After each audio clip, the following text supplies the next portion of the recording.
Definition of professional ethics. Professional ethics evaluates the moral aspect of human action in the traditional professions of law, medicine, and ministry, as well as higher education, engineering, media, management, and other jobs that aspire to professional status. Professional ethics comes within the broad category of applied ethics. The principles and moral behavior that guide the profession and its members are the subject of professional ethics.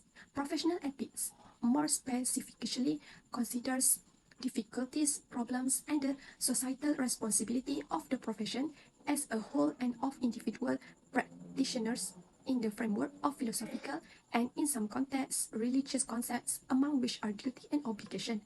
A technical education that implies generalized knowledge, in-depth information, and practical skills in a particular field. An institutionalized method of validating or certifying mastery of this knowledge and the accompanying skills, and an institutionalized method of ensuring that they will be used for the public good, and are the characteristics that most often define occupations that by social consent enjoy professional status.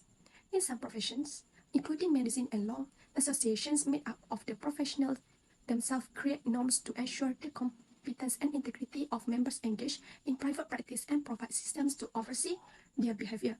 Civil law frequently reinforces these same principles through an examination and licensing process. Professional ethics are characterized by the definition of norms that govern a professional's responsibility to colleges and the general public, as in the case of lawyers who are officers of the court and sworn to serve the cause of justice. So now, let's explore the background of the company and the interview. The firma was established by three founders, the late Haji Mazhar, the late Tajuddin Hassan, and also a founder who is still there, Tuan Haji alias bin Muhammad Islam. The firma Sdn Berhad was established on 31 May 2001. This company manufactures food supplements based on natural ingredients such as juice powder and herbs. They has 80 employees and operates Monday to Friday from 8 AM to 6 PM. Next, the information about interviewer. Her name is Nur Aishah binti Umar, and her position is a manager of Taif Pharma Sdn Berhad. Ms. Aishah was a manager of Taif Pharma Sdn Berhad for 15 years. That's all from me. Thank you. Next, let's see the evidence from Naqli about ethics. There is one hadith related to ethics. النبي قال قال رسول الله صلى الله عليه وسلم إنما بعثت لأتمم صالح الأخلاق, meaning, indeed, I was not sent except to perfect good morals. From the verse, we can understand that having a noble character is the foundation for becoming a good Muslim. Morality should also be trained according to our taught and exemplified by the Prophet himself. We should read and study the Quran and Sunnah to follow the ethics and characteristics of the Prophet Muhammad sallallahu alaihi wasallam. In comparing the definition of professional ethics derived from the literature review and the interviews, we identified similarity and differences. Both sources agree that professional ethics invoke moral principle and behavior that guide individuals in their professional roles. They emphasize the importance of ethical conduct within specific profession and the responsibility professionals have toward college, client, and the public. However, there are distinctions between the literature review and the interview findings. The literature review offers a general definition that encompasses moral principle, professional behavior, social responsibility, technical education, certification, verification of knowledge and skills, professional association, licensing process, and the establishment of norms. On the other hand, the interview with Mrs. Aishah provided a different perspective. Mrs. Aishah's definition of professional ethics focuses on the term and condition within her organization. It includes providing time and space for employees to pray, ensuring a well-structured prayer schedule, and emphasizing honesty in delivering the final product despite rising material price. Next, in terms of definition of professional ethics. Our research comprising a literature review and interviews has revealed differences in the definition of findings.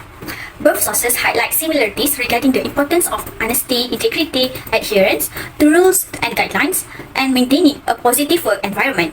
They also emphasize the value of respecting knowledge, following superiors' instruction, and upholding confidentiality within the company. However, notable distinction exists between the literature review and interviews.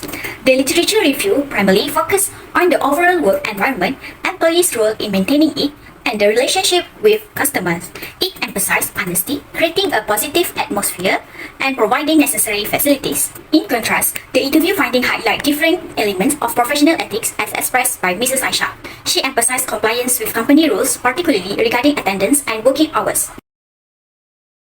Next, honesty. Generally, there are similarities between the literature review and the interview, but slightly different in terms of explanation. While for differences, in literature review, honesty can be shown by not attempting to take or use others' property and carrying out one's obligation. But in interview mention, perform honesty by abiding standards set in the products that will be released, and that employees need to be honest by noting and recording any notes if they change any formulation of the customer products. Mrs. Aisha also identified stealing as one of the kind of the honesty, and literature mentioned creative people. Next argument, objectivity. Similarities for both are not being biased and the need to take into consideration all information from employees as well. While for differences, literature review stated that employers and employees must consider all options before making a decision and refuse to act unfairly, and can also use reliable data to gather opinions. An outcome of the interview, Mrs. Aisha stated that being objective in making decisions related to product based on standards set by relevant organization and does not reject further investigation if there is a problem. Then for the next component, loyalty. Literally, there are no similarities stated. However, if we comprehend the true context of these two findings, it conveys a general meaning regarding loyalty, but there is difference between the literature review and interview. In literature review stated, forms of loyalty are by sacrificing personal preferences to achieve the company's objective. Then be prepared to stay up late to complete tasks as well as give time and effort to any company's activities. While Mrs. Aisha mentioned, employers take great care of the welfare of employees and rewarding workers with bonuses is a form of loyalty in her company. And lastly, the employees demonstrating their commitment and show positive attitude. Now we go to external and internal factors. The literature review and interview with Mrs. Aisha reveal differences in internal and external factors. The literature review focused on individual character and communication skills, while Mrs. Aisha focused on employee disciplinary issues. The interview reveals only two external factors. First, educational and cultural development. Two, support systems. While Mrs. Aisha are only complaints from customers, there are no similarities between the literature review and the interview, suggesting that these factors are common in most companies. Despite the differences, the literature review provides a more comprehensive understanding of the factors affecting employee performance and communications. Furthermore, we go to the kind of attitude or characteristic. The literature review reveals that an employee should possess trustworthiness, accountability, and integrity, which involve responsibility for actions and decisions. An interview with Mrs. Aisha highlights the importance of committing fully to each assignment and maintaining business secrecy. A strong belief and commitment towards the company are crucial for a company's security and the absence of concerns about individual secrets. By exhibiting this characteristic, individuals can contribute to the company's overall success and maintain a high level of trustworthiness and integrity. Okay, lastly, we go to problem in achieving professional factors to establishing professional ethics in healthcare organizations, ineffective enforcement, organizational culture, weak leadership, whistleblowing, and a lack of ethics education. Healthcare organizations need a strong ethical foundation to sustain transparency and enhance civil society. International organizations must lack ethics training to effectively convey ethical message. Mrs. Aisha's company faces challenge in addressing customer complaints, investigating them, and providing improvement message to ensure professional ethics and prevent future issues. Although there are no similarities between the interview and literature review, they convey a general understanding of the problem of achieving professional ethics. In conclusions, we can learn from this assignment that not everything in theory is correctly described in real-world practice. Accordingly, based on the article and interview responses, our research has some similarities and differences between the theoretical and practical parts. In general, professional ethics is a very important quality of an effective team as well as an individual employee. It benefits working people as well as who they work for. A positive attitude when carrying out tasks is also beneficial to everyone involved, as it is often inspired by a good work ethic and makes professional ethics in an organization. Moreover, ethics is the study and examination of what is considered good or bad. Etiquette is the classifications of certain behavior as right or wrong in a person's personal life or profession.